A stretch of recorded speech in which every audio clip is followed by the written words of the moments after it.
Okey, apa perlu awak buat hari ni? Hari ni kita orang cuci bahan untuk potong nak ayam. Lepas tu kita orang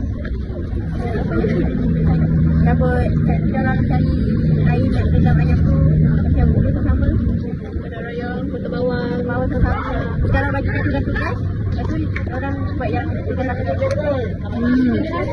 Apa korang masak? Kita orang masak untuk ayam. Roti lilit? Okey. Terima kasih. Korang group apa nama? Spiderman. Okey, terima kasih. Assalamualaikum. Saya nak interview boleh tak? Boleh. Okey, ni group apa? Kasih. Okey, apa kumpulan korang buat untuk hari ni? Kedua. Apa kumpulan korang buat untuk hari ni? Sekarang korang buat ayam jadi goreng kuning. Okey, lepas tu? Sebelum masak korang buat apa? Sebelum masak, korang siang ayam dulu. Sebelum siang kita akan kita sebelih. Jom tengok kawasan sebelih. Eish. Ada darah lagi. Wow. Ya, Okey. Okey, lepas tu sampai sebelih kita akan bawa ke tangki. Okey, Untuk lepas tu? proses buang dulu. Okey. Tu je. Okey, bye. Assalamualaikum. Duduk mana? Duduk dulu. Tunjuk bendera. Korang buat apa hari ni? Aku tak tidur sampai pukul 5 pagi aku buat benda alah ni. Iya ke? Korang... Effort aku buat benda-benda ni semua. Walaupun barang-barang dia sikit. Grup korang buat apa je hari ni? Kami masak, kami potong roti, tapi roti kami macam kau pelekor lah. Potong kurang macam-macam nanti lelaki melantak macam ni. Oh, lepas tu sebelum masak korang buat apa? Kau masak kami cari barang kayu api, kami pelakit api. Lagi?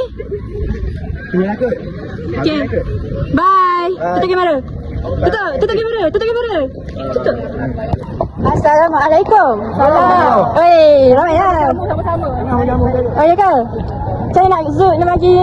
Okay, siapa nak jadi wakil? Saya nak interview. Saya nak... Okay, leader. Kumpulan apa ni? Kami daripada kumpulan Damas Kami boleh tunjuk sikit. Oh, korang kumpulan yang kaya tu. Okay. Apa grup korang buat hari ni? Ini kami buat dessert. Ni apa ni? Dessert ni saya tak tahu apa nama dia sebab lebih ada. Campur-campur. Sebenarnya ni idea last minute kita. Ada dah main. Korang tak ada ayam ke?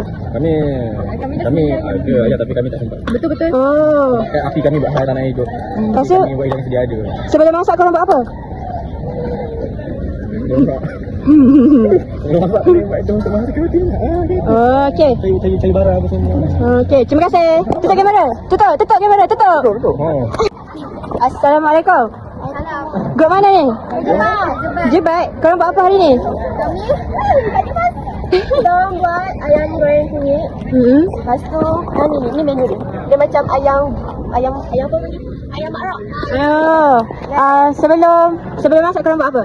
Kita orang silang ayam, kita orang gaul perut ayam goreng kunyit. Wow. Ya. Itu je. Masuk rumah. Saya. Tahu tak apa? Itu je ke? Okay. Bye. Tutup kamera. Assalamualaikum. Waalaikumsalam. Grup apa ni? Grup kapal lain lah. Grup korang buat apa hari ni? Ayam masak ayam masak ayam masak lana. Oh. Mana? Ui. Tapi dah habis dah, tinggal ni je. Tak apa. Sebelum masak korang buat apa? Sebelum masak kita ada sembelih ayam tu. Lepas tu? Cuci ayam semua, cabut bulu sama-sama. Kau bulu kau tak Betul lah jadi ayam. Oh, okey. Terima kasih. Tutup kamera. Assalamualaikum. Hari ni grup mana ni? Zayan. Korang buat apa hari ni? Kita buat ayam cicak pembaris ni. Pembarus? Ya. Apa tu? Ayam cicak pembaris ni kita buat daripada barang-barang yang kan bahan yang tidak bagus sekali. Sihat semua tu. Oh, sebelum masak korang buat apa? Sebelum masak kita sembelih ayam lah. Itu je? Sembelih ayam, masak nasi semua tu yang kita buat. Oh, okey. Terima kasih. Bye. Tutup kamera. Ya. Assalamualaikum. Buat apa ni? Kami lagi belum. Cek tapak. Cek tapak? Untuk apa? Untuk korang lah. Untuk penilaian korang. Oh, untuk penilaian? Okey. Handsome-nya abang hari ni. Terima kasih. Betul? Ini abang lagi dah. Macam-macam pun. Macam Stormy SRG. Oh, ya. Okey, tutup kamera. Sabar, tutup kamera.